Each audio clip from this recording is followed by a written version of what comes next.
to our local electeds. So without further ado, I'd like to introduce Councilor Lydia Edwards to start tonight's meeting. And I just want to interject that this meeting is being recorded. I just hit the record button. Am I good to go, or? Yes, you're all set. Oh, it looks like Councilor Wu is also here. So my colleague on the city council, but she's at large.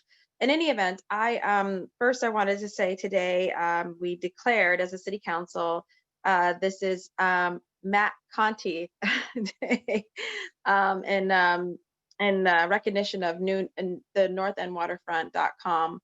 And the contributions, as you know, it will be ending in January 2021. And after 12 years almost of, I think, providing community news, it's one of the best, I think, online newsletters I know in my district, but also I think in the city. So I just wanted to first open with that and say thank you for all of the work that he did, his volunteers, his staff, everything. So that's one thing. And we presented a whole resolution. Just some quick updates on what we got done. What we're doing in the city council today was our last meeting. So it was about 4 hours and 45 minutes long, where we pushed and a lot of things through. So just a quick summary, we did a police reform at the local level and setting up forms of transparency and accountability. We also made sure that we had gender equity in the city of Boston, gender inclusivity, excuse me, so that those folks who identify as gender non-binary, which may not feel that, or they may not feel that they are neither male or female, our city forms will reflect that, and there will be a third option for them to elect to reflect who they really are. The other thing we passed is a measure that bans credit, your credit rating, as a form of discrimination for your employment. Say that more directly, employers will not be able to look at your credit score to determine whether they should hire you or not, which apparently is a very popular practice.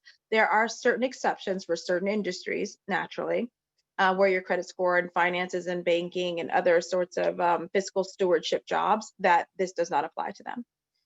The city of Boston already applies. So I'm very happy with some of the historic things that we got done today. The other things we did just a week ago, we passed the zoning amendment I wrote and drafted and pushed for, which was going to require the city to plan better and to plan for a city that is more equitable. And we believe zoning can help with that. It is not the absolute solution, but it certainly can be undoing some of the best plans and best laws if we zone people out of the city, if we don't plan for, envision a city that is integrated, that is more equitable.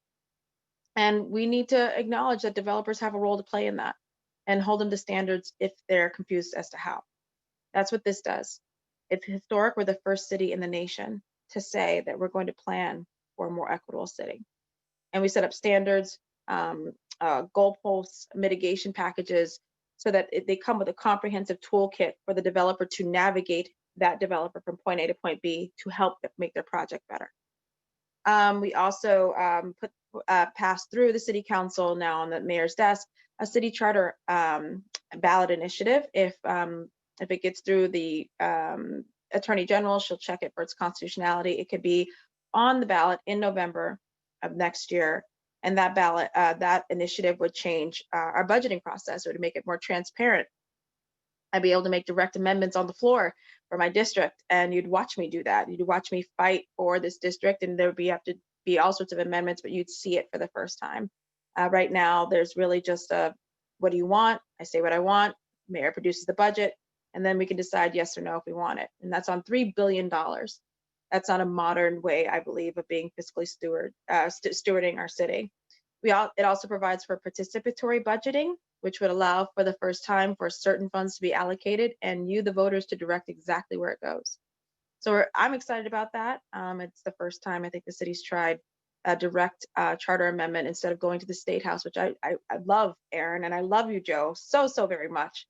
But when it comes to the city charter, I just want Bostonians to be able to decide how we're going to be governed. And while I think other cities are great, I don't think someone from Cambridge or Sudbury or any other place should be determining what our charter looks like. So that's out there so far. In terms of dealing with this winter coming up and our first snowstorm, We have launched again our Snow Angel program. So we are accepting folks who are looking for assistance throughout the winter and connecting them with, we've always used it as a connection program, connecting some of our newer residents with some of our long-term residents to make sure that we are always a point of service, communication, and helping one another out. So the Snow Angel program is back up and running. And so please call my office and we can match you with an angel. We also are going to be, I wanted to also thank and acknowledge the hard work of my North End liaison, Michael Benetti. He will be working with the mayor's office on my behalf, specifically as there has been a recent announcement. I'm sure everyone will want to ask questions about the outdoor dining. And Michael Benetti will be there at the table to steward and to make sure that the interests of this neighborhood are not overrun, but are really balanced with local business needs to survive. And I think we can get there. And just want to thank you, Michael, for your hard work generally, but also I'm just wanted people to know that we will be there at the table. I will stop there because I know there could be questions on things I haven't touched on yet. And yeah, but thank you all. It's been an interesting year, I'll say, tough in some parts, but I just want to thank you all. And it is still, to this day, the best job I've had, and that's representing District 1. So thank you. Well, thank you very much, Counselor. We do have one question that somebody wrote in. It's Okay. from the residents on Endicott Street regarding the construction project at 173 Endicott. I'd like to know how the participants of this project are allowed to occupy at least 16 parking spaces 24/7 for the duration of the project, because they will keep applying for permit extensions. This could drag on for many months throughout the summer and then some. Are we to be held hostage by this project as they take over our lives in our neighborhood? Fair enough. Well, what I will do is make sure that they're just simply extending their permits and then taking more than their fair share in time and space. There's two approaches. One, we could check in with BTD about the determination of their permits, almost like, there comes a certain point where it's got to end. Or at least their privilege to park there has got to end. I mean, if they're still working there and they've blown their own deadline, no sense in us having to suffer forever. That's number one. And happy to reach out to the developer and see if they couldn't come up with some reasonable accommodation that at least reduces the amount of the space that they're taking. Thank you. Next question, Jen Crampton. Your mic's open. Hi, everyone. Hi, Lydia. I'm going to say this comment during your segment because I know housing is super important to you. This goes out to all the elected officials on this call, but I just want to put this out there early and have you hear it specifically, Lydia. Right now in the neighborhood, there are 3 large developments proposed, and they all have the potential to significantly impact the historic character and use of significant amounts of space in this in our largely residential neighborhood. It's the Cross Street Hotel, the Tavistock development at along, where Joe's and Commercial Wharf is, and then 25 Atlantic next to our building, which is on Atlantic Ave. These uses, I would say, are all kind of quote unquote high-end / exclusive uses. And I think there needs to be a bigger conversation about how resources are being used in our neighborhood and how, maybe more inclusive conversations that result in a better outcome than quote unquote, whomever has the most money can win and win the fight, can come in and just build whatever they want. Because that kind of ends up, being how it plays out when you get into lawsuits and battling on for years. If they have the resources to keep that fight, they're going to win eventually and build what they want. So it's unfortunate when there's such housing issues and need for affordable housing and equity issues that, this is still going on right in front of our faces every day. And there's, I know a lot of others on this phone that share that concern. So just want to put that out there. There's a lot of stuff happening right now, and we want to get your eyes on it. So thank you. I appreciate that 100%. I think that the greatest frustration for many people is that they feel that there's building is being done to their utter and complete exclusion, and to the changing of the neighborhood in a way that is not what they bought into, invested in, and raised their kids in. for years. And this is not to say that neighborhoods shouldn't change. It's just that they shouldn't change for the bottom lines of people who don't live here, right? Who are not impacted by the decisions that they make with traffic or the whatever that's going to happen. And so I will say that, and I really am happy you brought this up. The zoning amendment that we're passing does require them to plan better. It does require them to plan in an inclusive way, to look at the neighborhood, not just the other buildings, which is what happens way too often, right? They'll say, well, that building got that variance, and so now it's all of a sudden precedent for everyone else to blow through the zoning, right? And I'm sick of that. And so what this zoning does is it requires them to be better. Like, are you planning on having families here or not? Why not? Why aren't you more affordable? Why aren't you planning for the middle? And it's not based in their bottom line. And what I have been doing, I'll be very frank, is I don't care if they have already filed. If you want my support, and what I've been telling several developers, if you want my support, you will take the zoning amendment. I don't care, again, if you filed before it, and you're going to apply it to your plans. You're going to show me where the families have a place to live. You're going to show me where the middle is going to be able to be there. You're going to show me how that the prices that you're setting is actually something that creates a neighborhood instead of just another investment property. Those are the things I'm requiring now for my support. And in one case so far, we doubled the affordable units. We reduced the amount of studios already, and we made them come back. So I want to say I'm being responsive to some things, but it's a complete frustration that I've heard. And I want to let you know I'm hearing you, Jennifer. Thank you. Thank you very much. Does anyone else have any other questions for Councilor Edwards? This is your opportunity to ask. You can put it in the chat or raise your hand and I'll open your mic. I do not see anything. Everybody must be getting ready for the snowstorm. It's not usually a quiet group. All right, well, thank you very much. Thank you. Oh, have a happy holiday. Merry You Christmas, too. Happy New Year. Senator Boncory, I am going to open your mic as soon as I find you. It says there's a hand up. Someone said there's a hand up. Sorry, okay, 1 second. Oh, I don't see it. I think It says Ann, iPhone. They usually go right to the top. Hang on 1 second. no, she actually has her hand up. It's not in the chat. It's Oh, Ann. okay, where? Can somebody give me a name and I'll open the mic? Oh, it's, Ann okay, I see it. Hold on, I see it, iPhone. Hold on 1 second. I gotta find you.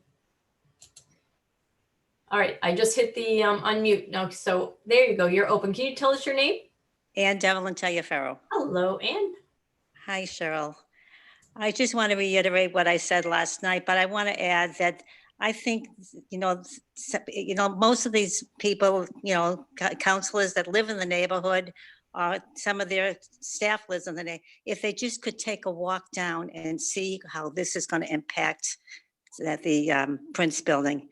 It's unreal. It's just not a good, there's so many wrongs in this building that's opposed here. And,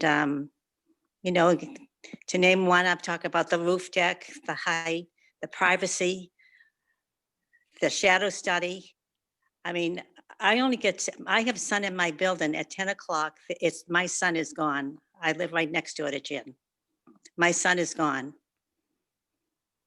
So I think they should take a stroll down the bill to 25 Atlantic Avenue. There was a Butters meeting one time that they came down, but it was the middle of a vacation and it wasn't very well advised for a lot of the people to come. It wasn't advertised. So anyway, that's just my question. So. Okay, thank you. Councilor Edwards. Sure. And for any other projects that are currently pending and haven't gone through the community process, I try not to get ahead of you. And I try to wait. And by that, I mean your two community groups. So the abutters meeting I'm glad it's happening. I'm glad that the process is going forward.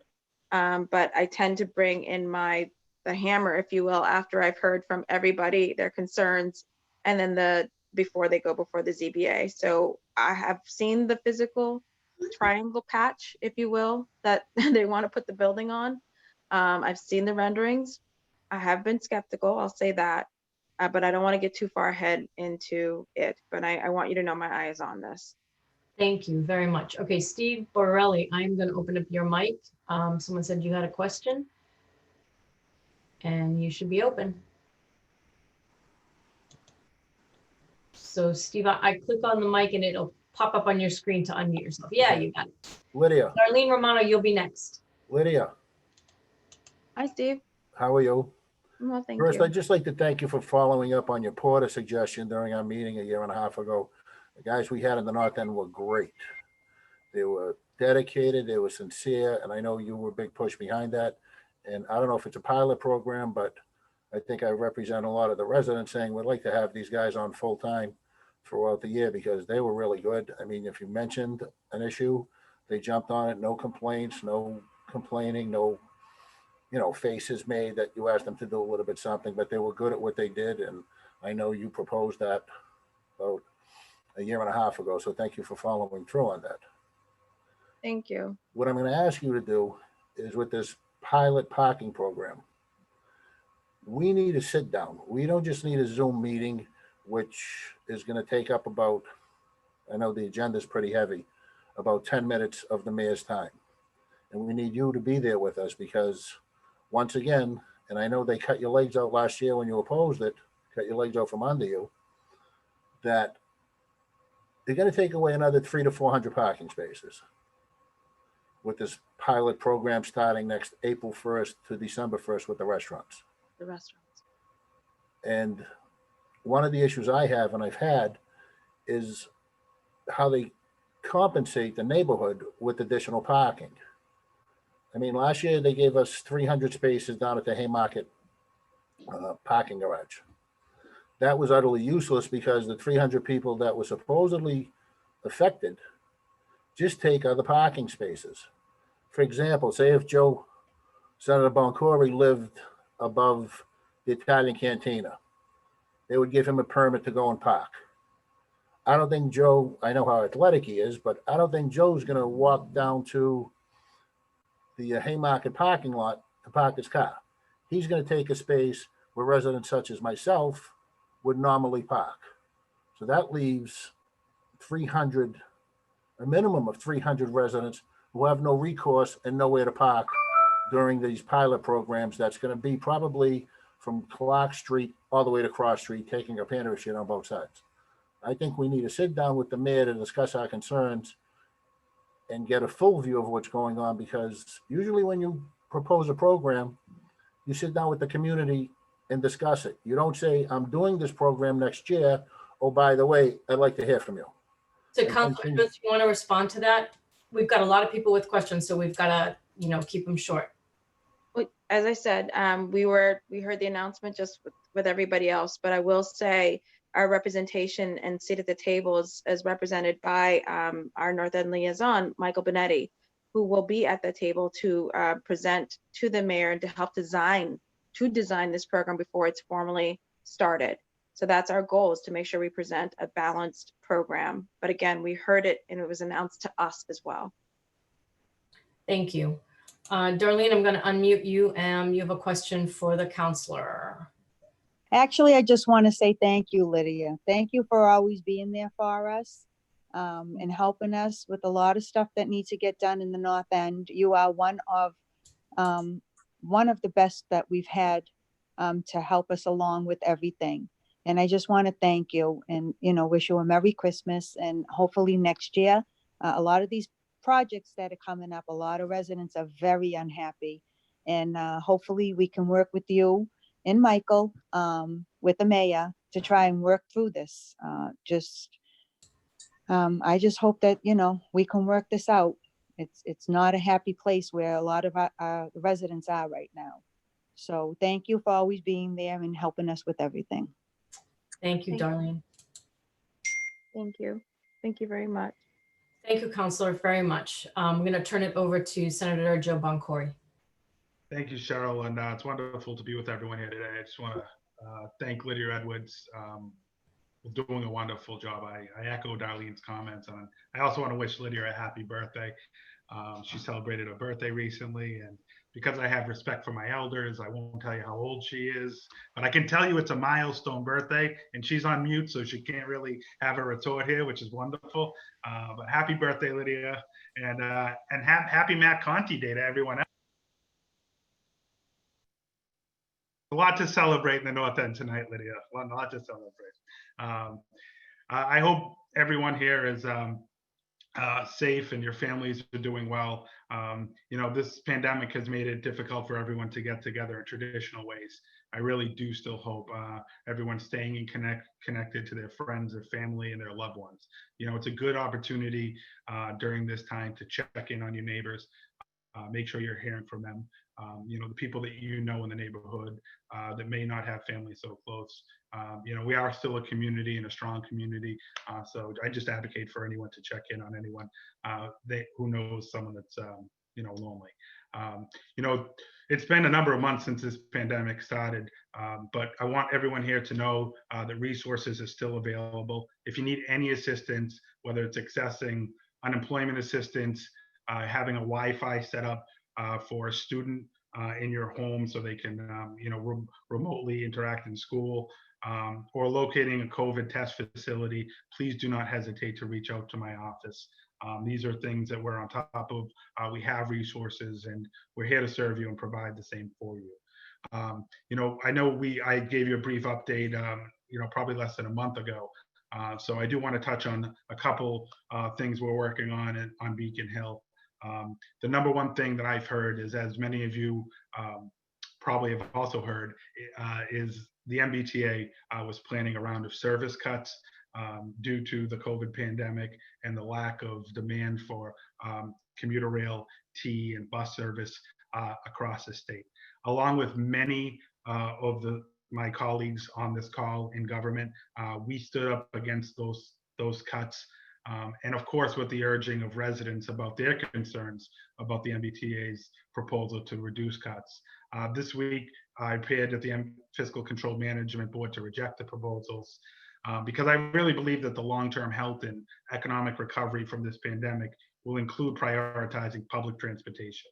And a decision for the MBTA to cut service will undermine the public health of our communities. As Senate Chair of the Transportation Committee, I obviously took a very hard look at this. I had some very difficult conversations with Secretary Pollack, the Secretary of Transportation, and the Governor Baker, as well as Steve Poftak, the GM of the MBTA. And the burden to fix our public transportation system, I believe, as a tenant, should not fall on the public, especially not the frontline and essential workers who rely on it most.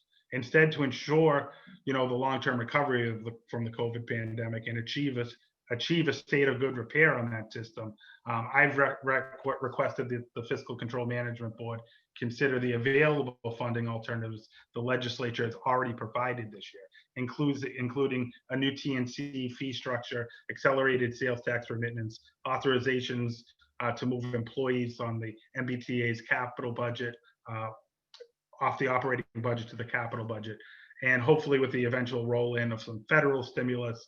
There's been a lot in the news about that today.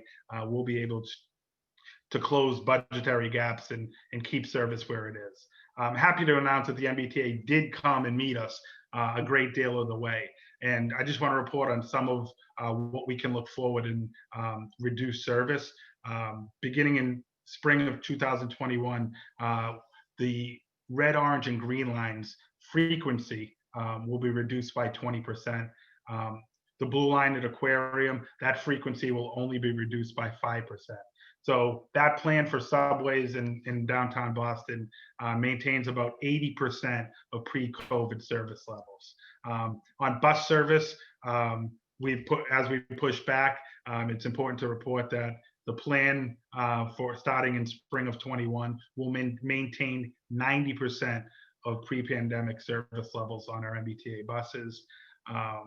And ferry service, unfortunately, the direct Charlestown line will be cut for the time being as of January 21. However, we still will have Hingham to Hull service, which gets a lot of people coming from the South Shore off the road and onto the boat, which is a really good thing for traffic congestion in Greater Boston.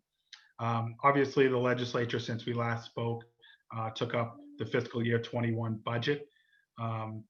And the fiscal 21 budget, I know Chairman Mikowitz, who, I'm sure will speak to this issue and probably in much more detail than I will or I can, being in his role.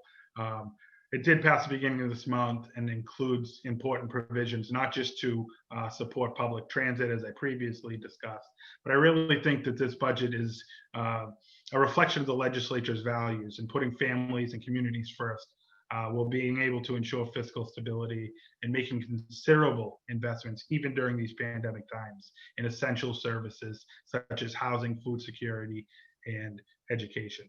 The fiscal year 21 budget also puts the Commonwealth, on the path towards health and economic recovery by providing resources to all communities and households dealing with the impacts of the COVID-19 pandemic.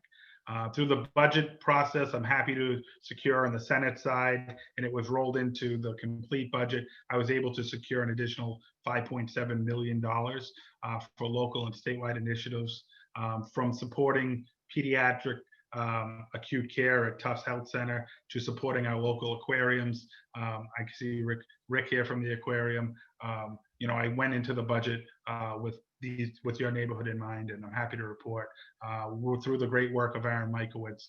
I won't share everything he did too. I'll let him do that, but I think your neighborhood did very well. Overall, I think this budget made $5 billion in targeted education investments. It strengthens the public health infrastructure at the state, local, and regional level. It maintains and not just maintains, but expands access to mental health care. We put about $540 million into housing stability programs to support the many families, tenants, and property owners. I want to be clear on that this time of crisis, as well as providing further protection measures for the state's most vulnerable and at risk to eviction in the middle of pandemic. And I know Cheryl had mentioned food security at the top of this meeting. So I just want to point out that the state budget sets aside $44 million in food security investments. As we deal with what's going on in COVID, I know that vaccines have been deployed to the states, and Massachusetts has rolled out a COVID-19 vaccine plan. So if you bear with me, I want to just kind of get through what you can expect from that. From the Commonwealth.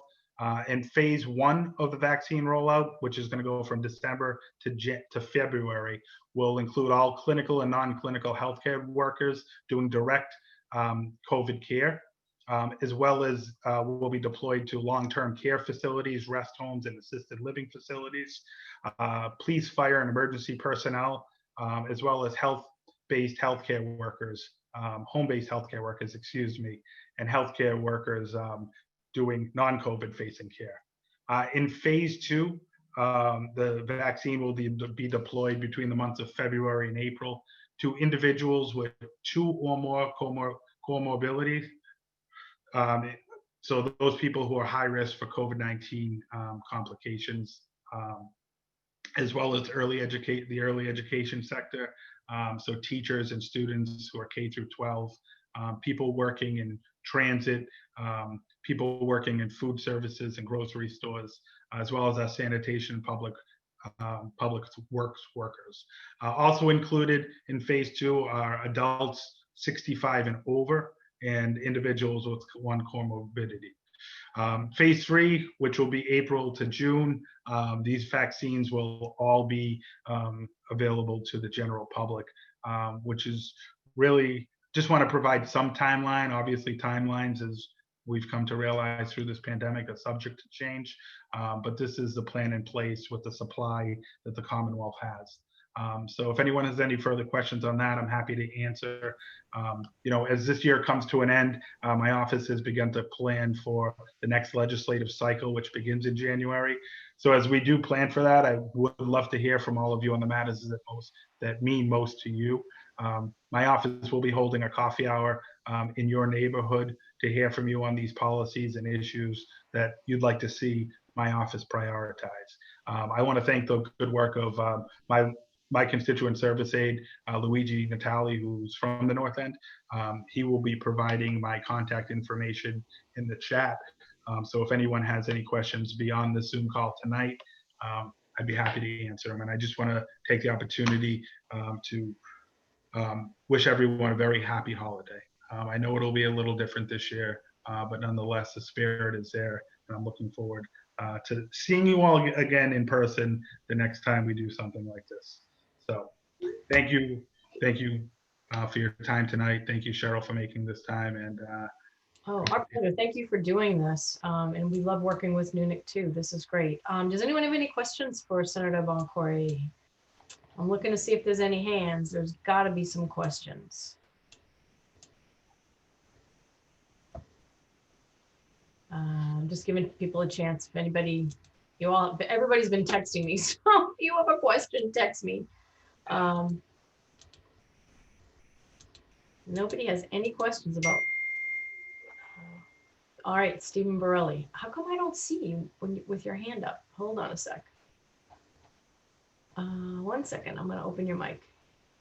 All right, Stephen, you're open. Joe, just a couple of questions. First, how are the kids? the kids are doing wonderful. They're 13 months old now, and they're healthy, and that's all that's important. It's been a long road, and I do just want to again thank everyone who reached out over the last year on that. Thank you so much. Good. Second question, with the virus vaccinations, is there any truth to the fact that people that are incarcerated are taking priority over seniors or people with pre-existing conditions? I wouldn't say that there's any truth to the fact that they're taking priority over seniors or people in existing conditions. Obviously, it's a controlled environment in prisons across the state. They've been hit, very hard due to the viruses, due to the pandemic. Excuse me. So I know that they are in the first phase. But obviously, people who with comorbidities and who are over 65 also fall into that phase as well. Okay. And third question, is Dad having his usual Christmas party this year? I don't think anything's usual this year, so no, he won't be having his Christmas party. Me and my family are not even going to his house for Christmas. We're going to be doing something a lot like this. Which I encourage other families to do the same. Good for me, Joe. Good to see you, Stephen. Take care, Joe. Any more questions? No questions for the senator. I'm looking. I know some people are actually putting their hand up in the video, so I'm scrolling through.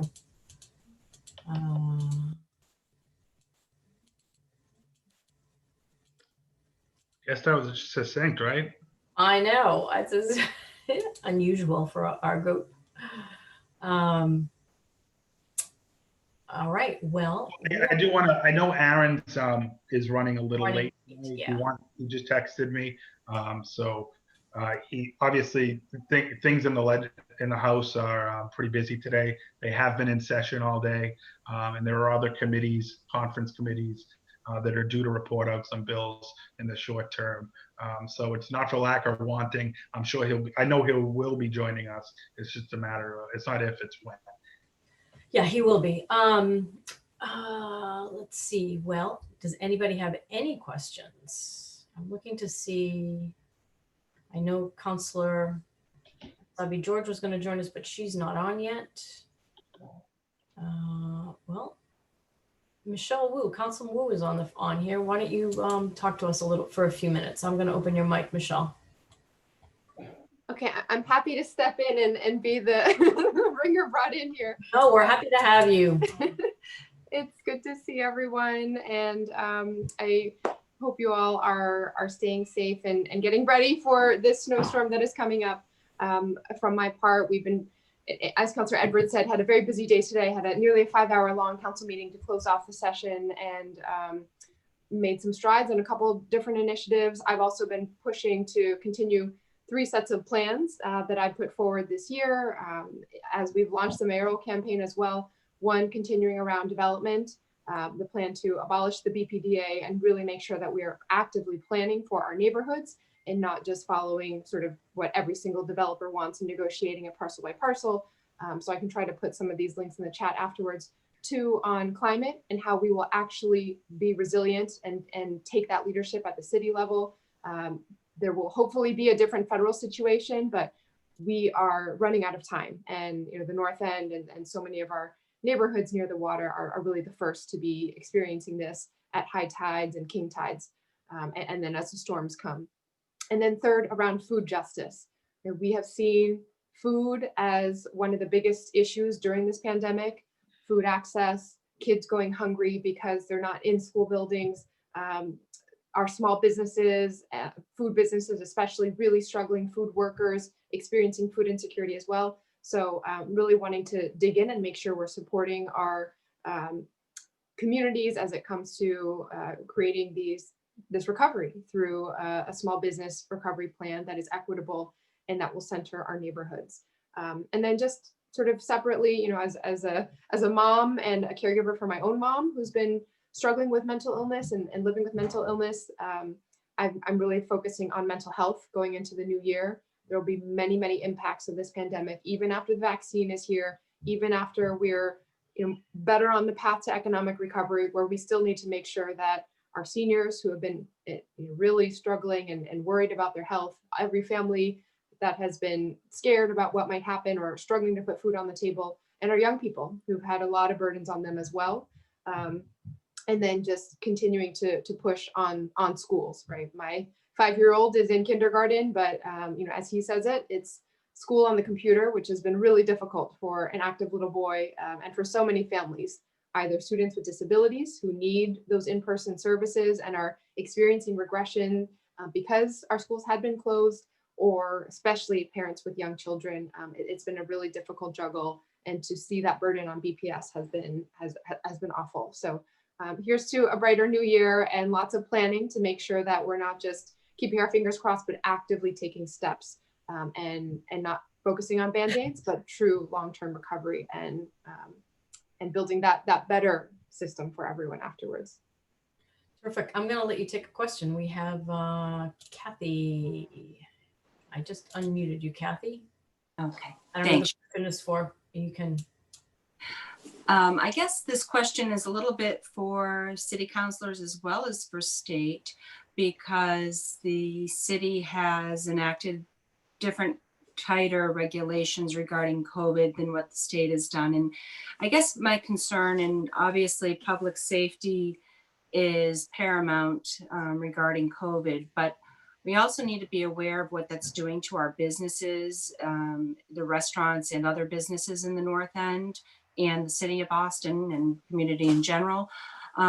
Because if we have those businesses and restaurants fail, then what does that do to our community? So I just want to make sure that I express that concern, because I would hate to see the community fail as a whole as businesses potentially close permanently and have closed permanently, and not just on a hibernation type of situation. So I understand that there are major health risks that you are considering, but also there are major economic and community risks with those failings. Yeah, absolutely. And I've started to really try to push to, I think most of all, with every business owner I've talked to, every restaurant owner I've spoken with, everyone understands, right, what is happening, and that this is kind of an extraordinary time of crisis. But at the very least, whether we're planning for families to juggle everything happening with schools closed, or for small business owners who are trying to manage their employees who are struggling, and supply chains and all of this that are all out of whack, having some semblance of predictability is the most important thing, right? I've had restaurant owners tell me, if you just told us these 3 weeks in January, we're going to be closed, and that happens to be when it's cold anyway, we can work around that.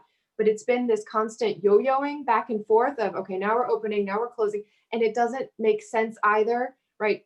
In this last week, we saw some businesses now shut down while schools were reopened, where back in March, it was deemed that it was too dangerous for schools to open, but that business could, so schools shut down, but businesses could be open. So I mean, even compared to where we've been, there's no real sense of logic. There's constant changing of the metrics and the color coding. Really, I've been saying to manage the politics as opposed to manage the virus. We should have been tapping into the incredible biotech and healthcare resources we have to get testing out to people, right? Not every neighborhood has testing. And even the neighborhoods that do, they don't have it in off hours when people are out of work and it takes an hour just to call around and make the appointment and this and that. And so, you know, there's a lot to lay at the feet of the federal government. I think I register some complaints with the state as well. At the city level, my biggest complaint is that we didn't do more, right? I had been pushing the administration and the mayor to say, if we are going to cause businesses to have to suffer these harms as government, right? If we're saying you cannot make money, we have to do our best to compensate what, you know, our part in that, right? We should be deferring property taxes. We should be finding a way to, or even abate them for a period of time.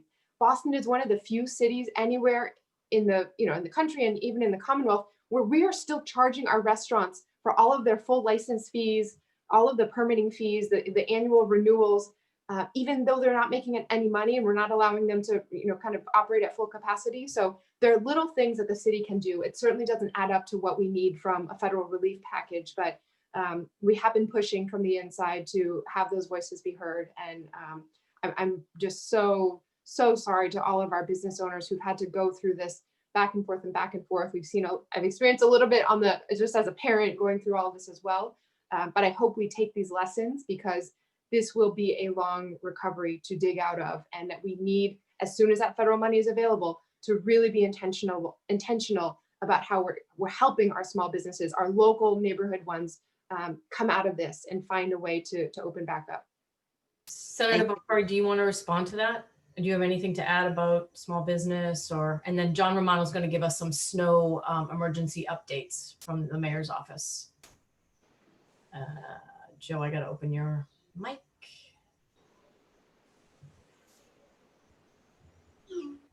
Thanks. I just tried to open it.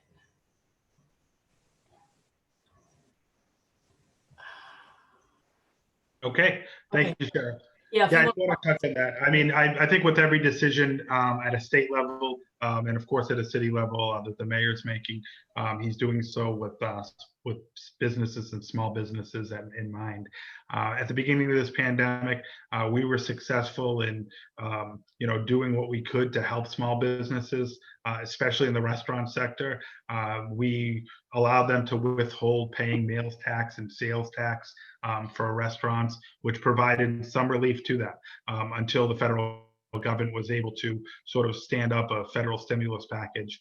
Because we understand that we can't be, limiting business and limiting business activity if there's no opportunity on the other end to provide assistance in a monetary way to business owners and individuals in particular. Restaurants, in this phase of COVID across the Commonwealth have not been shut. They've been allowed to, do takeout and even do takeout with alcohol delivery. We know that, alcohol does make up a lot of the margins for restaurants. So we've really endeavored to do everything we can while keeping the public health safety concerns in mind to ensure that restaurants can, no one's thriving, but at least get by in these uncertain times. And even as the governor has rolled us back into phase 2, he still allowed restaurants to be open, although patrons, have to wear masks at all time except when eating in a restaurant. And he's limited, tables to a maximum of 6 people. We're still allowing restaurants to be open. And a lot of states, a lot of countries across the world have just closed restaurants and closed small businesses. So we've definitely taken the approach, especially during the holiday season when small businesses typically, do, a good portion of their business. We want to be able to ensure, They can't. But you know, to say it's a balancing act would really be an understatement. You know, and there's no real playbook for this. I mean, these are novel times. You know, there's no governor or mayor or you know, state senator that's gone through this and knows exactly what it is. So there's been some trial and error. We think we're in a pretty good spot now. And now with vaccines being rolled out this month over the next 3 months, you know, it's our hope that, you know, we'll be open for business as usual shortly. Thank you very much. If there are no more questions for the senator, John Romano is going to talk about emergency snow removal, trash removal, and all of that good stuff.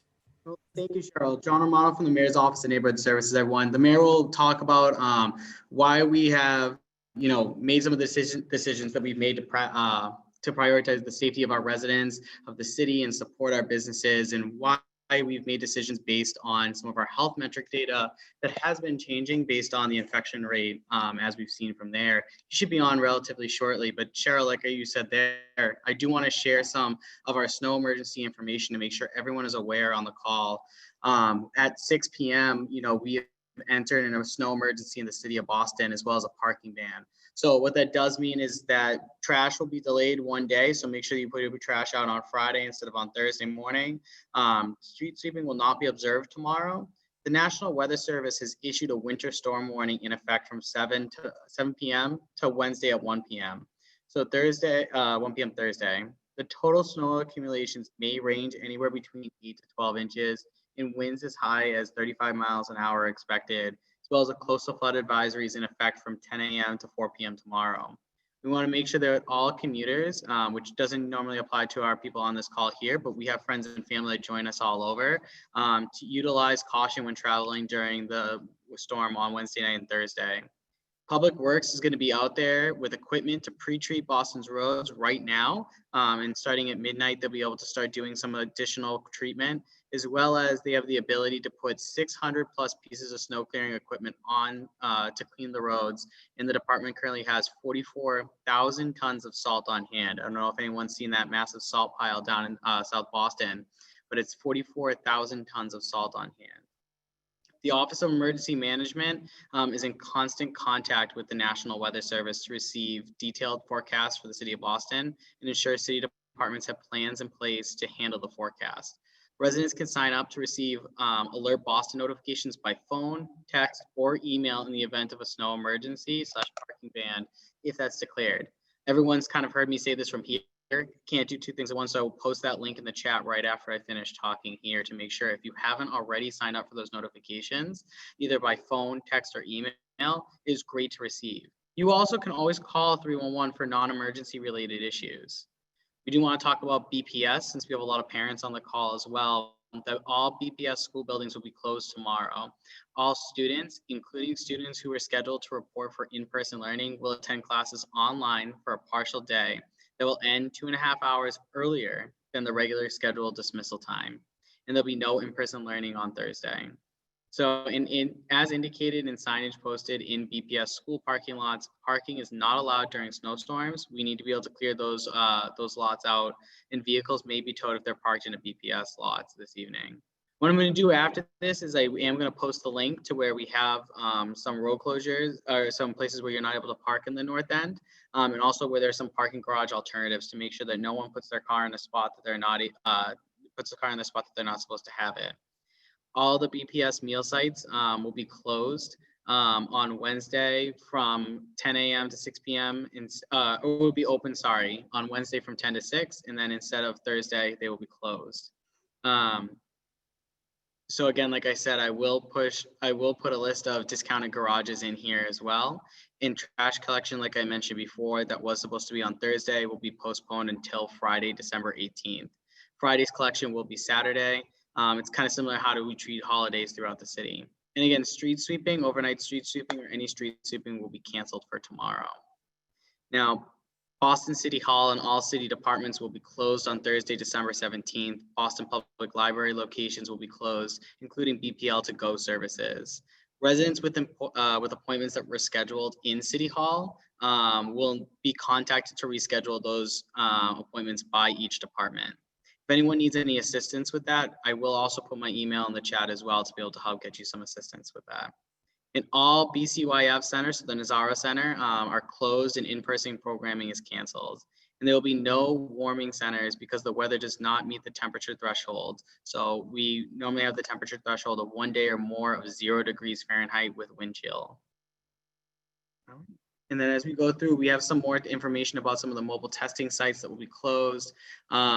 You know, New Health Waterfront is canceled. So any of the testing that was done at the New Health Waterfront Testing Center will be canceled due to weather on Thursday. They'll be open on Friday, December 18th from 8:30 a.m. to 12 p.m. and 1 to 4. So the scheduled individuals for Thursday will be rescheduled for those Friday times. And please be able to make sure to contact the health center if you do have any questions on that. Now we have some rules again, and I know this is kind of, not new information for some, but for some of you that are new here, we want to make sure that property owners must know they need to fully clear the snow, sleet, and ice from the sidewalks and curb ramps abutting the property within 3 hours of the snowfall ends, or 3 hours after sunrise if the snow ends overnight. The curb and pedestrian ramps to the street should be cleared fully and continually over the duration of the storm to ensure accessibility for individuals with disabilities. And if the storm lasts for an extended period of time, make sure that property owners are asked to continue to check ramps in their abutting property for compliance. Now, we all know that we have some vulnerable populations in our neighborhood. So if you see a homeless person, or if you see the vulnerable populations out there in the cold who appear to be immobile, disoriented, or underdressed for the cold, please call 911 so that way we can make sure that we get them some assistance. The Boston Health Commission coordinates a citywide network of emergency shelters to outreach providers and city agencies and first responders to assist those that might be in need of shelter. Boston's emergency shelters are open 24/7 and will accept any person in need. And we have a list of those shelters on the BPHC website. Now, we also brought over 200 beds over from the winter spread throughout sites in Brighton, Mission Hill, downtown. And additionally, the city worked with the state to add additional capacity in locations surrounding and outside of Boston. And now as we go through, we all know that we have some good safety tips. So make sure you keep the catch basins and fire hydrants clear. You'll be able to see that there's a list and a link that I will post there of where those are, as well as shoveling snow requires some significant exertion. Please be cautious and pay attention to symptoms. And if you feel chest pains, shortness of breath, lightheaded, nauseous, vomiting, call 911. We want to make sure, especially during these times, that we're aware of what we're experiencing. All right. And that's kind of all the tips that I have for us there. Cheryl, do you have any other questions? Anything else you'd like us to go through? You've done a great job vamping and killing some time. Does anybody have any questions for John? For anybody? The mayor will be here in about 4 minutes. We're still waiting on Chairman Michaelwitz, who, as we said, is tied up at the State House with something. But we're hoping that he is able to join us a little bit later. I have one more plug to put out there for anyone. If you received my emails, at the bottom of them is a newsletter that you could sign up for. Please make sure that if you haven't already, that you sign up for my newsletter that goes out about once a week on Friday mornings, Friday afternoons. You'll be able to see some familiar pictures from around the newsletter, as well as some updates that are given for myself, as well as some city updates from there too. If you have not received that newsletter and you would like to, again, I'm going to post my email. I'm going to start posting those links in the chat here now, but feel free to give me, shoot me an email so that way you can have the ability to sign up for that, or you can look for it on the Office of Neighborhood Services website, where you'll be able to sign up there as well and receive some neighborhood news. Thank you. Well, I have an idea to, until the mayor joins us in a few minutes. Matt Conti, I'd like to open your mic. I also want to thank you for everything you've done in this neighborhood. You are and your team have excellent journalistic standards. I know there's a lot of us who have been talking to you, and we're going to miss you a lot. I just thought you might want to say something to all your friends and neighbors. Your mic should be open. Oh, hi, everyone. I just want to, thank everyone. And I think the councilor has left, but I wanted to, certainly thank her and the city council today for the resolution. It was a nice surprise today.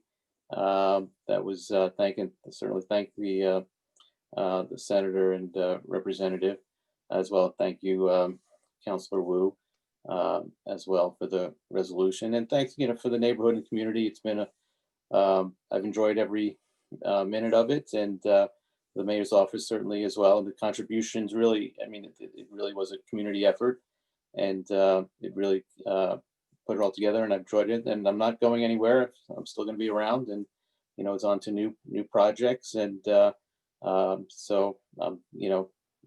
look forward to seeing you all, certainly when we can and in person. And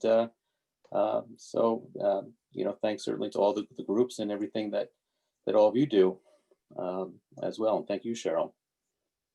Oh no, Matt, really, I think everybody goes to your newsletter, your newspaper, really, your news outlet, all the time to get the latest information, what's going on in this neighborhood and within the city. I mean, you've really branched out quite a bit too, covering the West End and Wharf District. I know a lot of people are really going to miss what you've been doing. Sorry, my phone keeps texting. I'm waiting to see if the mayor's here or if the chairman has arrived. Does anyone have any questions for Matt? Does anyone have any questions for anyone? We have like 2 minutes and the mayor will be here, but everybody is actually on chat right now. Everybody is saying thank you to you. You're replaceable. Thanks for everything. Happy Mount Conti Day. Thank you, Michael Benetti. That's a great one. Thank you, Yeah. Mr. Benetti. Oh, wait, Ellen Hume wants to say something. Hold on. Ellen, your mic is open. First of all, Matt, you're a hero, and you stepped in when our community needed to have a place to talk. And I can't imagine what's going to replace you. So our hearts are heavy that you are moving on, but you deserve a break. So I hope someone else will step up and decide to fill the gap. Maybe Cheryl. We can talk about that. While I have John Romano here, I was hoping that the mayor would hear this, but there have been so many conversations already about the development issues in the North End. I have a different project I wanted to ask about. As you know, NEWNC and NEWRA have voted repeatedly against the current proposals for 14 North Bennett because of the 5th floor, the lack of, we think, safety and privacy that's created by this project. Can you tell us when it goes before the ZBA on June 12, which will be the 6th scheduled time at the ZBA that we've had to figure this out? Can you tell us if you're going to stand with the community that's voted against this, or what's the status of this? Why is it still pending since there's been so much opposition? Yeah. So Ellen, I will say, first of all, it's nice seeing you. I'm glad that you're inside safe, and I hope that you're doing well throughout this crisis here, the pandemic that's here. I will tell you, for 14 North Bennett Street, it's the same thing with any of our other projects as we go through. It's now moved to June. From there, we will wait until then to be able to receive and continue to receive feedback from the neighborhood, from abutters, from groups that are here, and also to be able to see, with the developer as they reach out to other people, or if they continue to do that. We reserve our ability to be able to give our judgment until such time as when we are going to have the go in front of the board. I do want to say I apologize for looking away at the screen while I was answering there. I have a notification. The mayor actually should be on the call currently. Mayor Walsh, your mic is open. Welcome to NEWRA NEWNC. How are you doing this evening? I'm doing good. Sorry, I thought this was on 8. I was putting around here. I could have jumped on earlier if I knew the meeting was early. I apologize. That's okay. That's okay. We've all been talking amongst ourselves. We actually were just thanking Matt Conti for all he's done for the neighborhood, and he's closing North End Waterfront at the end of the month. I know Matt sent you a note. Sorry, we said thank you for everything you've done. And I remember Matt when I was running the first time in 2013, and I was trying to butter him up. Thank you, Mr. Mayor. To get the good stories. I wanted the good stories. I needed them, but you always treated me well, Matt. Thank you. And you're a loss. And it's unfortunate. I mean, I got elected the first time in 97. And, we had at the time, the Dorchester Community News, the Dorchester Argus, the South Boston Tribune. Those are the big papers. And the Tribune was like, everyone bought it, like came out weekly, but everyone bought it like the Globe and the Herald. It was because you had to buy the Tribune. I remember trying to get my picture of the Tribune years ago just to be seen because everyone read it. So you're going to be a loss, but thank you for all you've done, bud. Thank you, sir. Do you want me to jump in? You have the floor, Mayor Walsh. Oh, God. Okay. Yeah. Thanks, Cheryl. Go for Alan, it. I got the end of your question there. I'm not, which project is that, John? That's the 14 North Bennett Street project. Next to the church.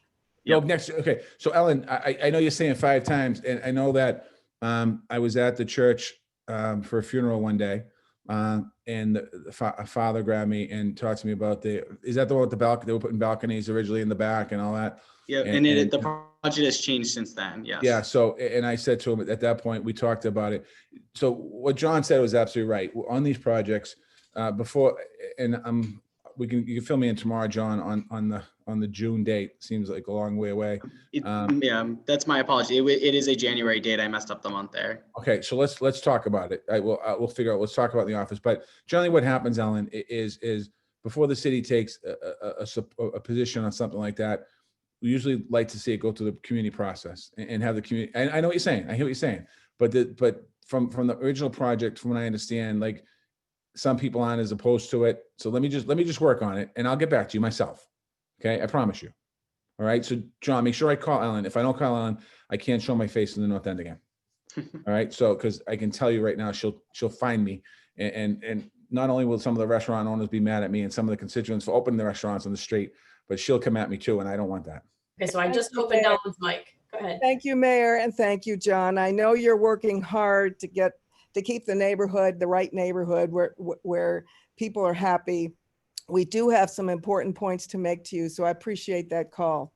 Yeah, Alan, do me a favor. If you know how to use it, because I just learned how to use the other day, the chat function, put your number in there privately for me. Okay. I can't do that. Don't worry. I'll get it from you later. I'll do it. I'll get it to you, and I'll get it to John. I have her cell phone. Oh, perfect. All right. Thank you. You got it. So I want to thank everyone for your work. First of all, I know the elected officials. I didn't get a chance to scroll through yet, but I want to thank Senator Boncory for his great work at the Senate. We've been able to do some great things with the Senate. Thank you for your work. Representative Michaelwitz, I'm not sure if he's on, but I know that Aaron has been working with the city on so many different things, bond bills and things like that. Thank you, Aaron, as well. Councilor Edwards, I think she's on. If she's not on, I want to thank the councilor as well. We partner on a lot of, we just did an amendment the other day, zoning amendment for fair housing, which is a great win for the city, and we're the first city in America to do that. Councilor Nisa Sabi George, I think you're on. I want to thank you as well. And if I miss anyone, I'll find you. I'll start scrolling in a minute. This has been a difficult year, as we all know, on COVID-19, and we're rolling back today to step 2, phase 2 of the reopening plan. Boston and 6 other cities did it, and the reason why we're doing it, quite honestly, is because the numbers are rising. And I'm just looking up here if I get the exact numbers to you. So as of December 10th, the community positivity rate in the city of Boston is 7.9%. We are doing average about 5,100 tests a day. We have in the last 7 days. We're down a little bit from 5,800 the week before. Our concern is we look at different metrics. We look at daily test cases, positives, and today was about 438. And for the last 6 weeks, we've averaged about 450 cases per day. And we haven't seen that type of number since the very beginning of this pandemic. The infection rate across the city of Boston, as I said, is 7.9%. We look at that number. We look at a daily number and a weekly number. But the numbers that really I'm concerned about is the hospitalization. We're seeing our hospital ICU and also admittance into hospitals. And anyone who's a nurse on this call, I'm sure there are nurses or family of nurses or doctors on this call, we're starting to see those numbers go up. And my concern, and the reason why we roll things back, my concern and our concern should be, is making sure that we keep our hospital ability to stay open. Back in April and May, hospitals shut down for the most part for elective procedures. They stayed open for COVID, and most of the hospitals in Boston were filled with COVID patients. What that means is that people that needed elective surgeries and needed other types of care weren't able to access hospitals. What we're trying to do now is keep the COVID numbers down to allow our hospitals not to go into a shutdown mode. Because if our hospitals go into a shutdown mode, then that's eventually going to affect areas like cancer screening and things like that. And if somebody has a need for cancer screening and we put it off for a week or 2 or 3 or 4, We don't know the situation that person will be in. So we cut back today, not a popular decision, but it was the right decision because it's about keeping our hospitals open and making sure that people understand the importance of wearing masks, physical distancing, social distancing. I can't stress that enough.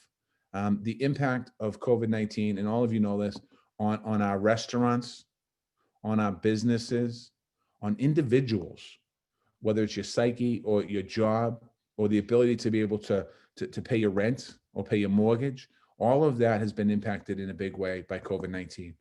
The federal government came down with a package back in April that was a $1 trillion package, and the money went to businesses and all over the place. There was a moratorium on evictions. There was an extension of unemployment benefits and things like that. That money's gone away now. So what we're working on now is trying to get the federal government to pass a second bill. They're discussing it and debating it now. And it's not just Boston, it's every city in America. It needs this relief, and this relief should go back into the hands and the pockets of people like you in the neighborhood like yours, in the businesses like your neighborhood.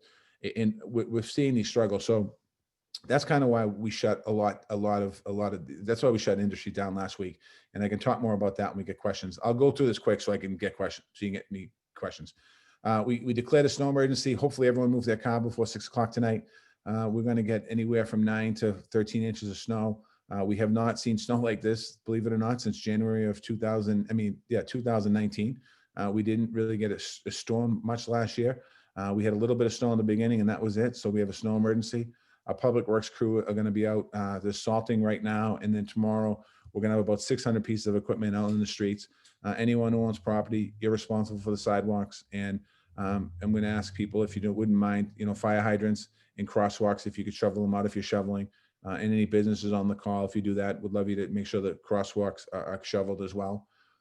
School reopening, we welcome back about 1,700 kids this week into 28 schools, including the Elliott down the street. And our goal is to try and get as many kids into school as possible. We are working on a plan now on that. It's been a tough year because of COVID-19. It's been a tough year because 2/3 of our buildings were built before World War II. We don't have the ventilation systems in there, and we're buying air purifiers, and we're upgrading our medical PPE and all of that stuff. So we're going to be continuing to work on our school, reopening our schools. Outdoor dining, I'm sure there'll be a lot of questions on outdoor dining. We did the pilot program this year. The pilot program, as far as the restaurants go, it went pretty well, I think, because it allowed them the opportunity to have more business. The problem is, and I know there's a problem in the North End, is what do we do in 2021? And we're going to have conversations. I know Kathleen Joyce is on tonight because the restaurants are still going to be in some damaging territory with their business. So we're going to have those ongoing conversations. You're really the only neighborhood in the city that we did what we did, meaning close down 2 parking lanes on Hanover Street. I know that we did have some additional parking at the government center garage, and we have to figure out, and we'll have conversations about that. I know that we'll talk about development. I won't go too much into development. Holiday guidance, the only thing I have on the holiday guidance, and I'm going to stop talking, is I'm just asking everyone, the scientists and experts told us that the months of November and December for coronavirus would be big. And they said that we'd see a surge after Thanksgiving because people traveling. And not everyone that normally travels, but there was definitely a lot of people traveling.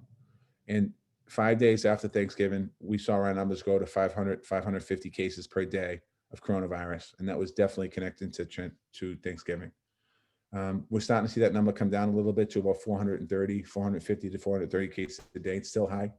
As Christmas is coming, I'm asking everyone to please, this year, try and keep your group small to protect yourself, protect your family, protect the people in your family. If we don't do that and people get sick and aren't with us, we won't have an opportunity to celebrate the holidays with them next year. And I'm just asking everyone to do that. Also wear masks. Anyone, I know not everyone believes in masks, and not everyone believes in the virus. The virus is real. Just look at that, the impact it's had on our economy, look, the impact it's had on us. We're having a Christmas meeting. I'm assuming it's a Christmas meeting that would have a party afterwards on Zoom. All our meetings have been on Zoom this year. So we'd love to just, wash your hands, wear masks. The vaccine is here. The vaccine is going to nurses and doctors first, and first responders. And then the next round of vaccine will go to long-term care facilities and older people, and then eventually it's going to make its way down to everyone else. I would suggest that we probably won't see the vaccine universal here in Boston, in Massachusetts, till probably late spring, early summer. But again, there's hope on the way. Lastly, and then I'll take questions, nurses and doctors on this call. I know we have some nurses and school teachers. I want to thank you. And people who work in grocery stores and restaurants, your frontline workers. I want to thank you for your work and thank you for your service. Without you, we certainly wouldn't be where we are today. And I truly want to thank you. With that, go back to you, Cheryl. Okay, let's do some questions. I have a question that somebody emailed me yesterday about the timeline for opening Langone and Popolo Park. Do we know when that's going to open? Yeah, I think it's gonna. I don't have an exact date. I know that it's pretty much complete. 13.7 million. John, do you have the date we want to open that? I don't have the date just in front of me, but I know that it was supposed to, the fields were open up in November, and that, they should be completed by next year. So it should be relatively soon. We won't be able to have a ribbon cutting right away, the way that we would want to have a ribbon cutting, but because of COVID. But we definitely, it looks beautiful, and I'm happy that we're able to put a lot of additional resources into the park. And then also those of you that are concerned about climate change and resiliency and sea level rise, the park was raised 4 feet as a buffer, and it was great to be able to do that. So thank you for your advocacy on that one. Any questions for the mayor, either in chat or put your hand up, or if you put your hand up in your little box, somebody needs to text me if I don't see you. Darlene, I see your hand up. Hold on. Let me just open your mic. Darlene has a question for you, Mayor Walsh. Your mic's open, Darlene. Hi, Darlene, I live in the North End, and of course, I'm very upset about the pilot program of the outdoor seating. Last year, I understand the restaurants were in dire need, put a couple of tables outside. They needed the help. We all agreed. For years now, they've been trying to get the restaurants on the sidewalk, and I believe the residents have been voting it down. But because of COVID last year, and because a lot of the restaurants are family and friends, we agreed to put a few tables outside and help them along. Well, it ended up being a circus. Tables, 5, 6 tables? No, there was 20 to 30 tables for each restaurant. They were in front of the library, the banks, the corner stores, CVS, you name it, there was seating for restaurants. And what bothered me the most was you gave us parking at the garage, I understand. But to see an owner of a restaurant move his tables to park his car, and then at the end of the night, put the tables back. So he had his personal parking spot, and not one restaurant owner did this, but many. And it was on many streets that had no, there was say cafe signs up, but there was no restaurant there. They personally parked their own cars. And I'm going to tell you, I asked a meter maid one night, why did they get to park there? And he said, we look the other way because it's the restaurant owners. And I think I brought that up at a Zoom meeting last year. Well, this year, a few months ago. And it's very, it's unsettling. We're residents that live here. We need to have an agreement. We need to have a meeting. You want to call it a pilot program. That means that you're planning on doing this for a lot. We have 95 restaurants in the North End, 95. We are residents that live here. We couldn't walk in the sidewalks. God forbid something happened. There was no way for us to get off the sidewalk and even into the street to get away from anything that might have happened. They had barriers, Jersey barriers, to block people. It was ridiculous. Walking down the sidewalk, people waiting in line with no mask. I couldn't even go out half the time. And to get anywhere, I had to do the outskirts of the North End or take my car and go shopping elsewhere. So you need to take into consideration, please, the residents that live here. It's just not fair to us. This is every year, it's something different. I understand the restaurants need help, but you can't do it on the expense of the residents that live here. We need to get together. It's causing a lot of issues between restaurant owners and the residents that live here. And it's causing a lot of divide with City Hall. because we feel like we're not being heard. It was like a circus. It was terrible. The crowd. Can I jump in a little bit, Darlene? Yeah, please. I'm very upset No. about this. I really am. Let's let the mayor respond. No, I appreciate that. And I heard, good and bad about it. And I heard, some people were, okay with the restaurants temporarily. Some people like the idea of having them. Some people are concerned about, the magnitude that was this year. First and foremost, this never happened before that we experienced a pandemic like this, as you know. What we were trying to do in the city was allow the restaurants an opportunity to make up for some of the space that they didn't have inside their restaurants. We had lots of conversations about this. There was lots of conversations with the residents of every neighborhood, including the North End. We did work the parking matter out this year. I don't think we're going to have the same luck next year because of we're not sure if the garage will be available. So that's one problem for next year. The pilot program, it is a pilot program. I would like to have outdoor dining more consistent in Boston. But again, take the North End out of it for a minute. I'm talking about other areas of the city. The difference with the North End is that, and one of the challenges in the very beginning was Hanover Street is a big street. It's a connection, and it's a street that, residents use and businesses use and to get around the city of Boston. So we will have conversations with the residents of the North End. I'm not sure what the North End program is going to look like next year. I can't speak to that right now, but I think it's going to be driven by a lot of community conversations.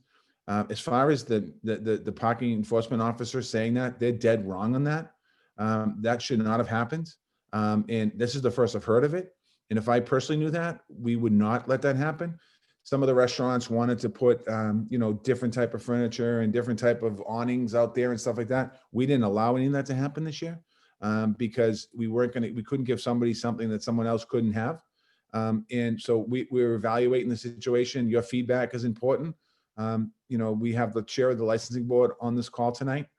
We have representatives from the transportation department on this call tonight that will take that back. And I guarantee there'll be lots of conversations. The North End is going to be challenging next year to do this because I know that I wouldn't say there's a divide, but we also are going to try and help our businesses not close because the uniqueness of your neighborhood is the restaurants in some cases. It's a draw. I know it's a pain for you if you're a resident there because summer night there's thousands of people on Hanover Street, and a normal night, never mind having 2 lanes of traffic only.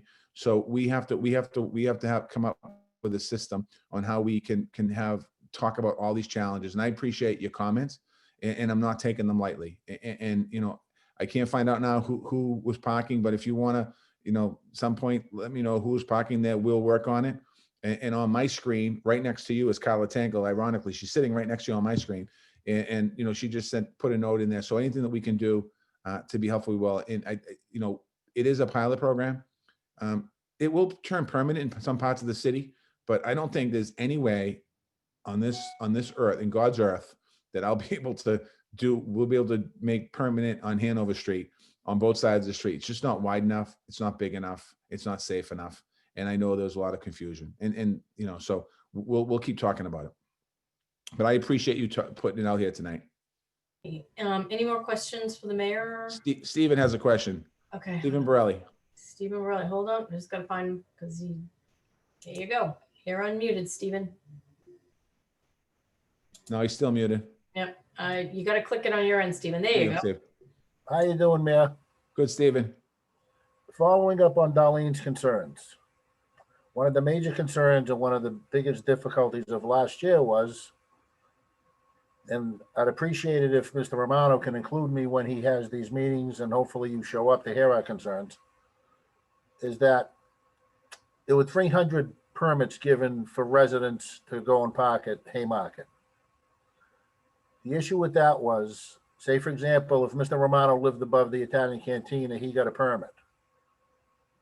99.9% of the time, he wasn't going to the Haymarket parking garage. He was taking a parking space in other parts of the neighborhood, which was then depriving residents not within that area a parking spot.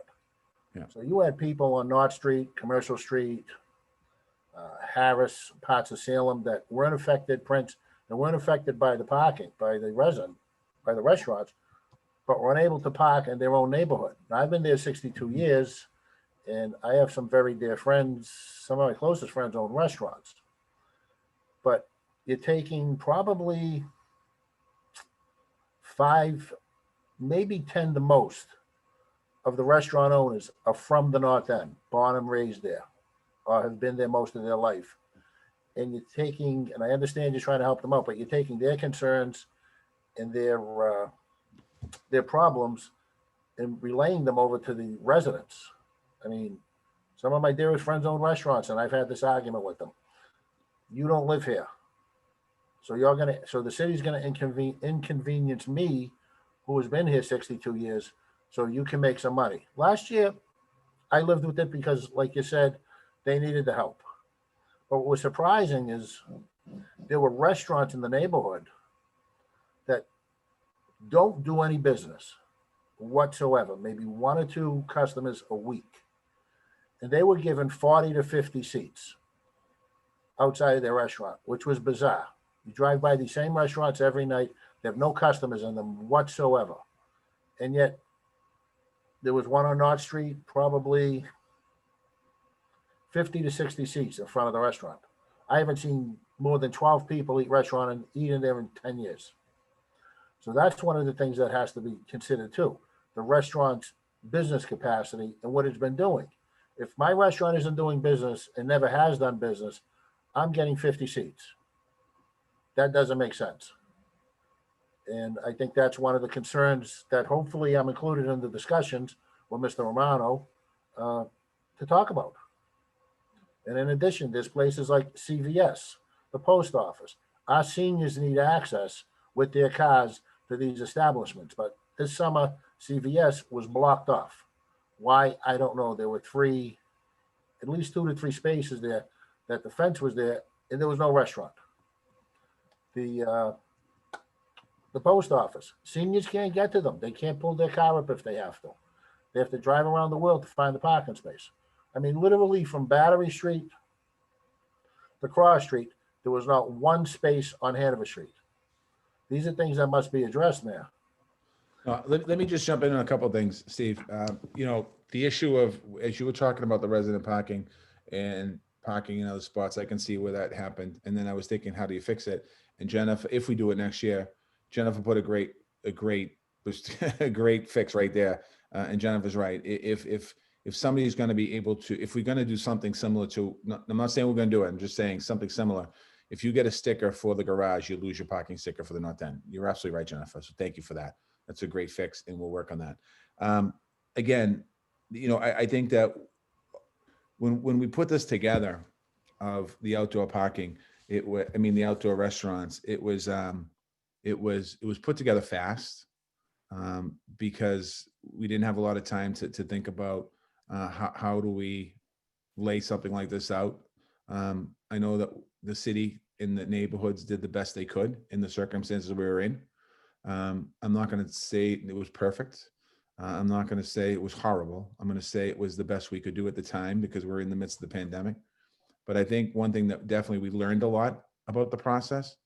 And I think if whether it's the North End on Hanover Street or Prince Street or on Dorchester Avenue or wherever it might be where I live, we will have a whole different process because we're beginning the process now.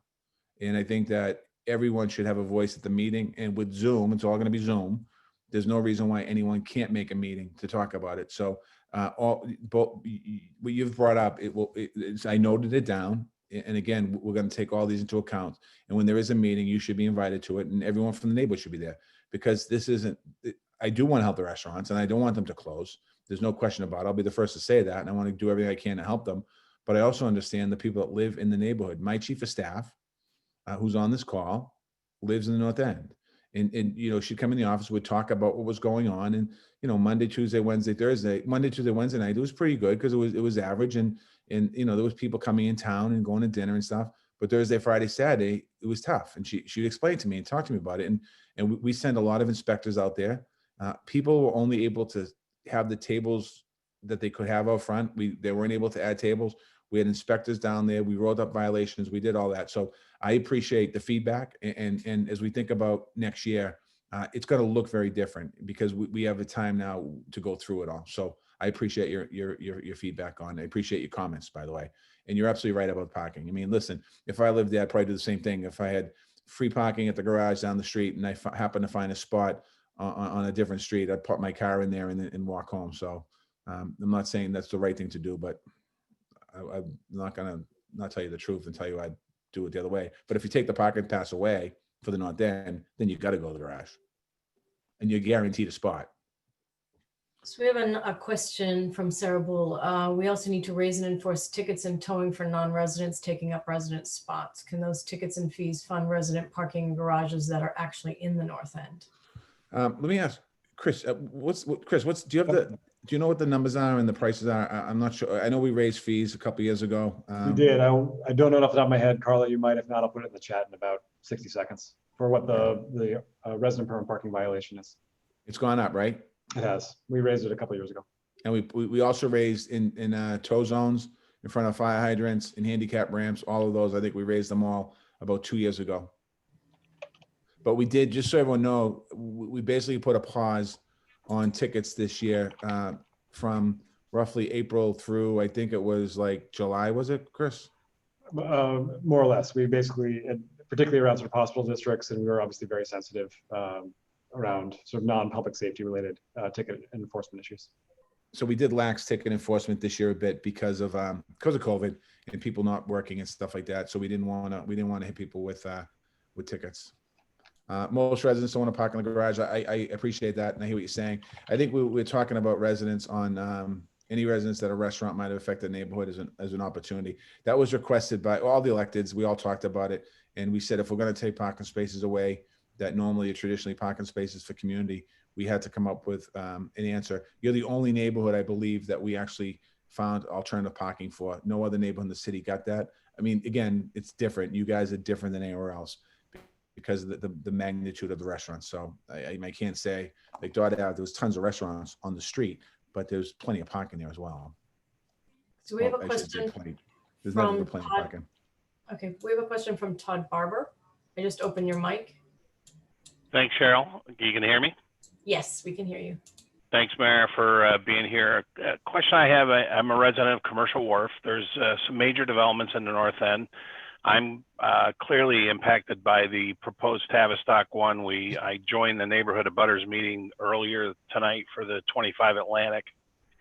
I guess my question for you is on the, we can't stop development. We've got to see growth. How do you fall on opting for decisions around favoring development versus favoring the neighborhood opinion and what is good for the neighborhood? Neighborhood always has a very big say in it. We've actually stopped projects in the North End and in the waterfront that was supposed to go forward. And try and encourage people, business. First and foremost, we can't stop anyone from wanting to move forward into development. So if somebody wants to build something, they can come in. We generally encourage them that if they want to build something too big, too massive, that it's not going to interfere with the community, that they're going to have a long way to go. Don't want to jam any projects through that the community doesn't support. We always try to get to a point where there's support in the community for it, elected official support in the community for it, but really neighborhood abutter support for it. There's been projects in the city, not in the North End, that a civic group might have voted against, but the abutters are for it. And it's, it falls within the civic group area, but we've supported it because the abutters are for it. There's projects that we haven't supported because there's no community support. Most times developers will either downscale their project or pull their project. I know that, I think it's Joe's American Bar Grill. There's a project that's being proposed there. It's pretty big, if I'm not mistaken. I have some concerns about that. And I have concerns because people grab me on that project. There's also a proposal. There were some proposals on the old, the wharf that burnt down, and there was a big proposal there, and people in the Prince building were concerned about, losing their views and losing, the character of the neighborhood. We pushed that one back. So we always try to get the community to see where they are, and if the community gets support there and we can move a project forward, we do. Very rarely do we put projects through. I think since I've been mayor in 7 years, I've put probably less than a handful of projects through that didn't have a lot of support. Most of those projects were housing projects that created more housing in the community. That had a component of affordable housing to them. No, I'm not talking high-end luxury housing. I'm talking regular housing. But generally, we try to get to consensus. And I know John is in the office, but I don't know if anyone from the BPDA is on here tonight. Anyone from the Yes, BPDA? Rich McGinnis is on. Rich, can you talk a little bit about that, how we try to get just so you can talk about your process at the BPDA a little bit? I think Cheryl, he needs to be unmuted again. Sorry, Rich, let me open you up again. Hold on. There you go. You're open. Thanks, Cheryl. Hi, Mayor. Yeah, for the Tavistock project, they haven't even filed, and they would have a lot of permitting to go through. They also want to design at the water's edge, and our Climate Ready Downtown North End report came out, and this area is extremely vulnerable for flooding. Another project that's under consideration, not in the North End, but close by, is the Harbor Garage. That's been going through the public review process for the last 5 years.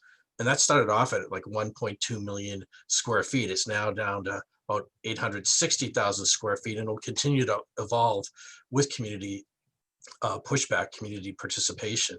That project, originally proposed to cover its entire site, will now provide 50% of the area as open space. And I don't think we would have been able to do it without the community involvement with helping us push these projects to be better.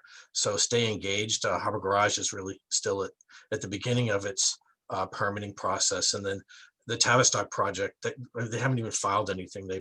They've come in a couple times, but we've told them that they really should work on consensus with the Commercial Wharf Condominium Association. And I mean, we want harmony with properties like this, where you've got developments on top of each other.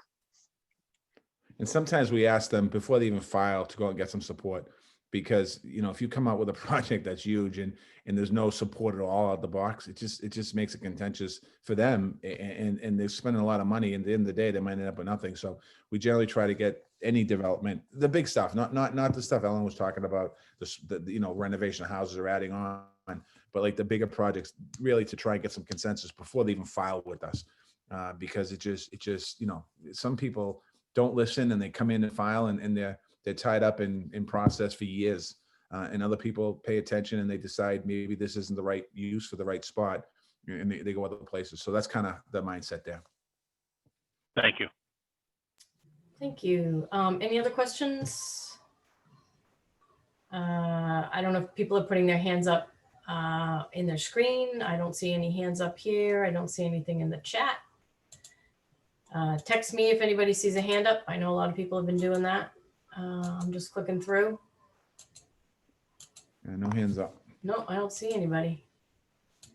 It's always a good neighborhood meeting when I go on it and everyone's talked out. It's the end of the year. Yeah. Everybody's kind of beat. No more questions. This is the last call for questions for the mayor and his team. His whole team is here.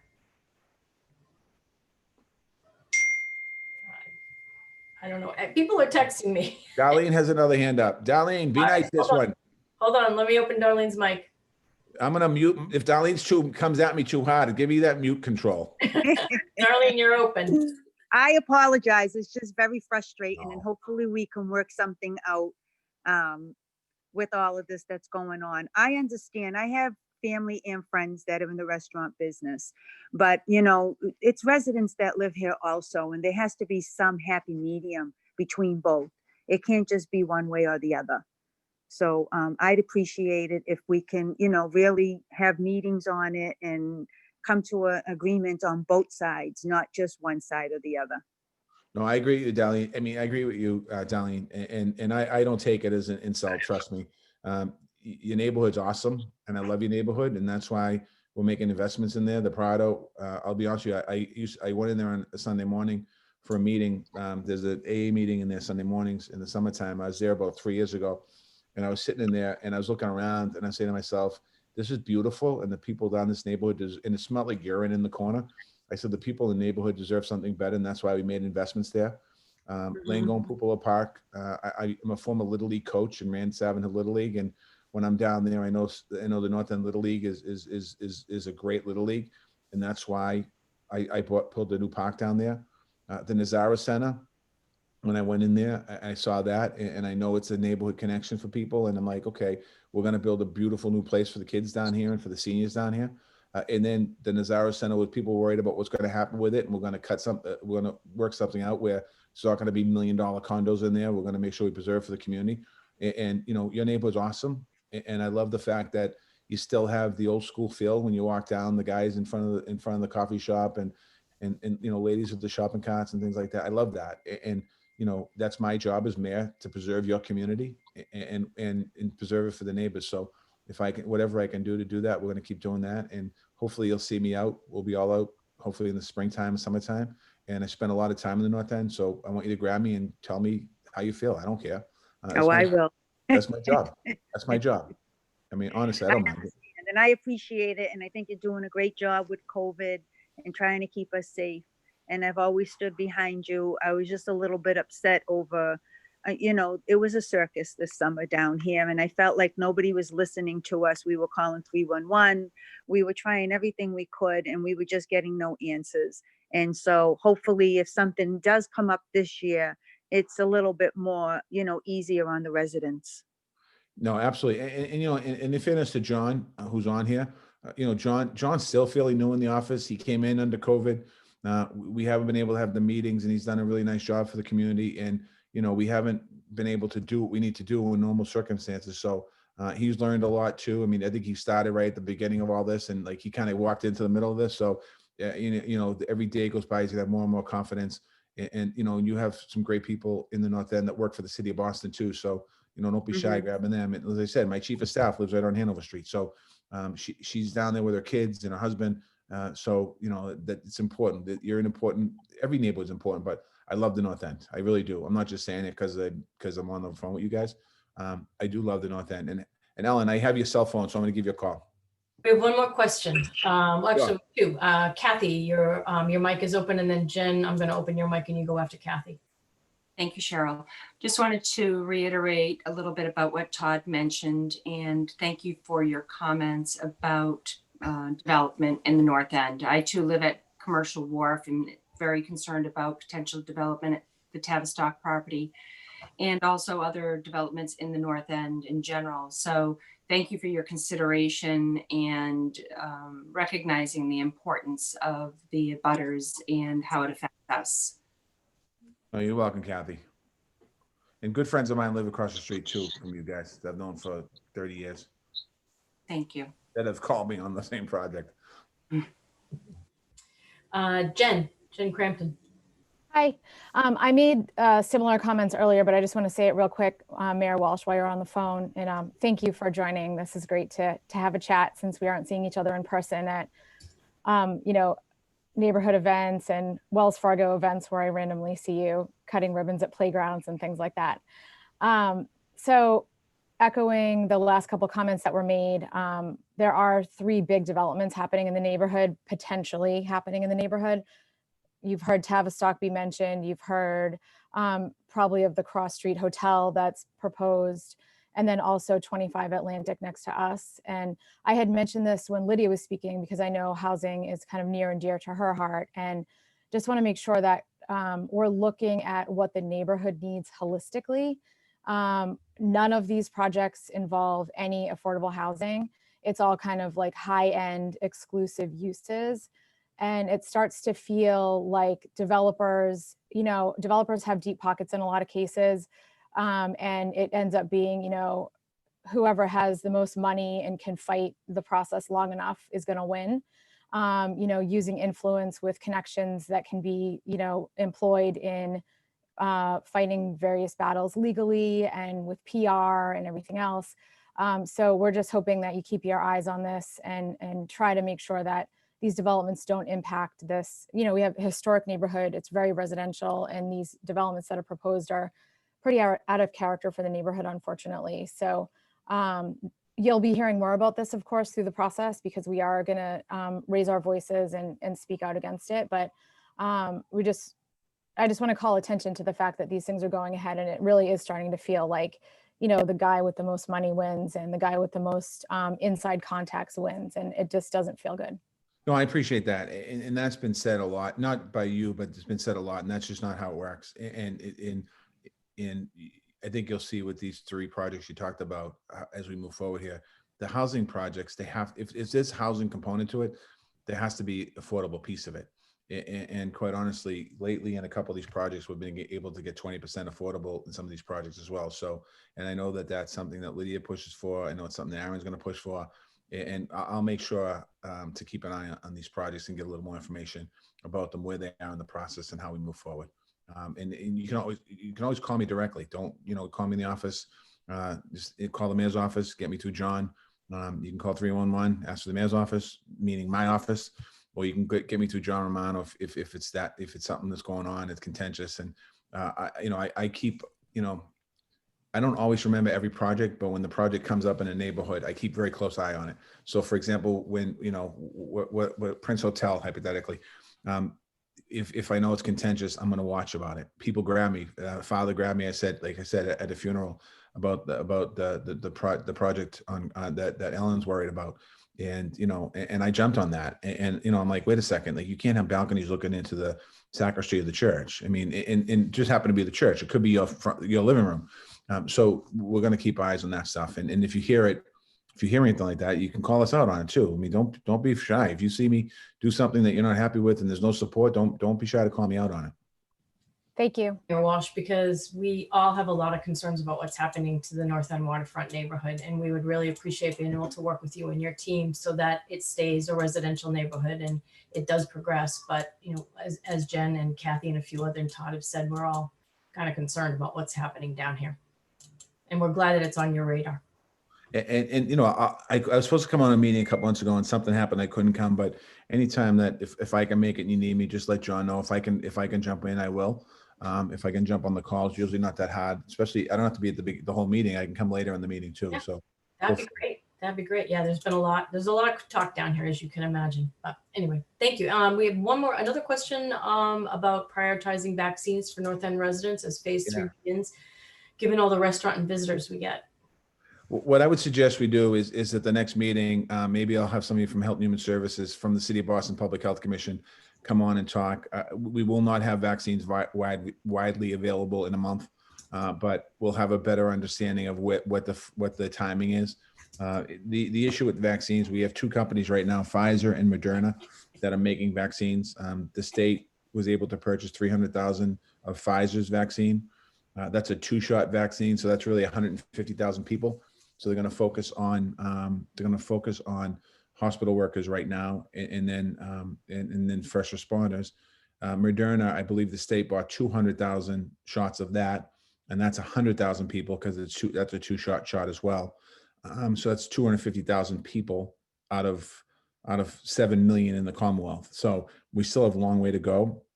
And if you wouldn't mind, put some time on your schedule, because I think you'd enjoy either Marty Martinez or Dr. Lowe from our public health department coming on here and talking a little bit about the virus and in real layman's terms that you can understand.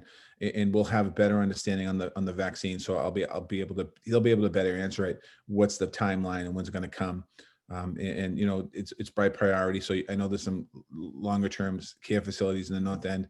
So we want to make sure those folks get the vaccine, but everyone wants it too. Who wants it? So we'll talk to Marty, John, make sure we get him on the docket. And then that'd be great. We could do it in January, the January meetings. Yeah, you'd love him. His team is awesome. And I think, not every day that people want to hear from public health officials about something. And right now would be the right time, because I would put my public health department, your public health department, up against anyone, including the state. They're just amazing people. That'd be terrific. All right. I'm just going through to see if there's any more questions. If anybody has their hand up. I do not see anything. We really appreciate you joining us again this evening. And we know you have a lot going on with the storm coming up. Thank you. I hope everyone has a great Christmas and a happy New Year and happy holiday, whatever you celebrate. I hope you enjoy it. And we'll get through this. And I just want to thank you for being who you are. And I look forward to 2021. I can tell you that. Thank you. We have one more speaker. Councillor Asabi George is joining us. I don't see her on here. Does anyone see her? I do not see her. And Chairman Michaels is not going to be able to make it tonight. He is tied up at the State House. Yeah, they're doing, he's working on like four bond bills right now, trying to get them done. So that's where he is tonight. Yeah, I think I want to clean up before the holiday. Sure. Councillor Asabi George, are you on the call? If you are not, does anyone see her? Or Karen Foley, her aide? I don't see her either. Then I think we are adjourned. I hope everybody has a great holiday. Thank you everyone for joining us, and we'll see you the first of the year. Bye, everybody. Bye everyone. Merry Christmas, Happy New Year. Thank you, Cheryl. Thank you, Mayor Walsh.